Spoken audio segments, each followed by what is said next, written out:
5월 22일 복된 아침 하나님께서 우리에게 주시는 귀한 말씀은 민수기 33장 1절에서 49절의 말씀입니다. 시작부터 하나님의 일하심이다 라는 제목으로 함께 말씀 나누도록 하겠습니다. 요단을 건너 본격적인 가나안 정복에 들어가기에 앞서 모세와 아론의 인도로 대오를 갖추어 애굽을 떠난 이스라엘 자손들의 노정을 브리핑하게 됩니다. 그 여정은 절대 모세의 임의로 이루어진 것이 아니었습니다. 매 순간 모세가 여호와의 명령을 따라서 그 노정에 그들이 행진하였고요. 지금까지의 노정을 그대로 기록한 것이 오늘 본문이다라는 겁니다. 이제 그것을 함께 나누게 되는데요. 우선은 이스라엘 자손의 거주지였던 람셋을 첫째 달 15째 날에 떠나게 됩니다. 이날은 바로 유월절 다음 날이었습니다. 그런데 이스라엘 자손이 그날에 애굽을 무사히 나올 수 있었던 것은 하나님이 애굽 모든 사람의 목전에서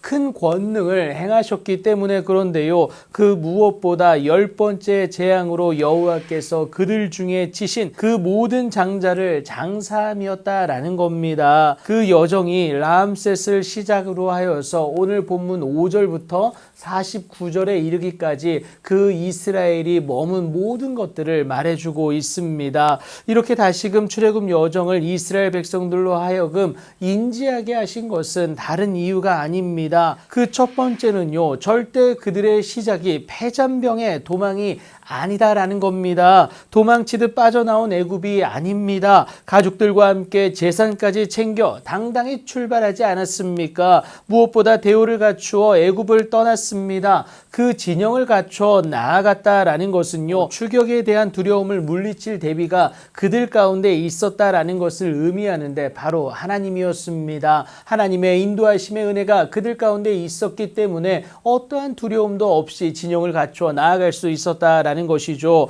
그리고 두 번째 이유는요, 이 일, 그러니까 출애굽이 시작되기까지 하나님의 큰 권능으로 준비되어짐이 있었다라는 겁니다. 애굽에 내려진 열 재앙을 통해서 하나님은 애굽의 헛된 쉰들을 벌하셨을 뿐만이 아니라 하나님을 외면한 자들의 결국이 어찌 되는지를 보여주시기까지 했습니다. 그리고 무엇보다 하나님을 아는 백성, 그의 선택을 받은 이스라엘은 어떠한 상황에서도 그의 건지심이 있을 수밖에 없음을 보여주셨고요. 이를 통해 출애굽의 서막이 시작될 수 있도록 하셨다라는 것, 우리가 오늘 본문을 통해 확인해 볼 수가 있습니다. 그리고 세 번째 이유는 이겁니다. 모압 평지까지의 여정 가운데 하나님을 외면함으로 있었던 그들의 아픈 고난들, 다시금 하나님을 찾음으로 인해 주어진 그 은혜를 기억하면서 앞으로 인도하실 하나님을 기대하고자 함이었다라는 거예요. 내 잘못을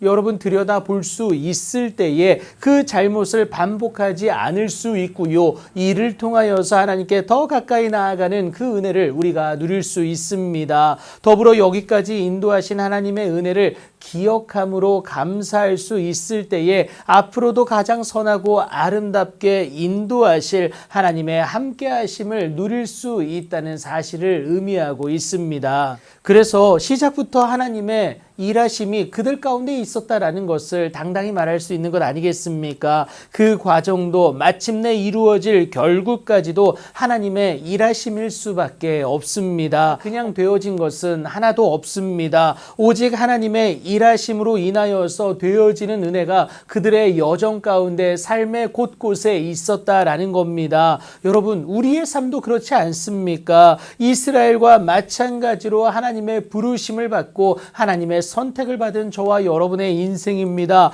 뒤돌아보면 여러분 그것을 바라볼 수가 있습니다. 앞만 바라보며 달려가던 그 길에 잠깐 멈춰서서 하나님의 인도하심의 은혜가 무엇이었는지를 바라볼 수 있는 여러분들의 오늘이 되어야 합니다. 하나님의 인도하심의 여정을 바라보십시오. 그리고 바울처럼 내가 나 된 것은 하나님의 은혜로 된 것임을 고백할 수 있는 오늘이 되시길 축복합니다. 더 큰 하나님의 일하심을 기대할 수 있고요. 또 감당할 우리로 성장하게 되는 은혜가 주어지게 됩니다. 그 놀라운 일의 주인공으로 다시금 시작할 수 있는 여러분들의 귀하고 복된 오늘이 되길 예수님의 이름으로 축복합니다.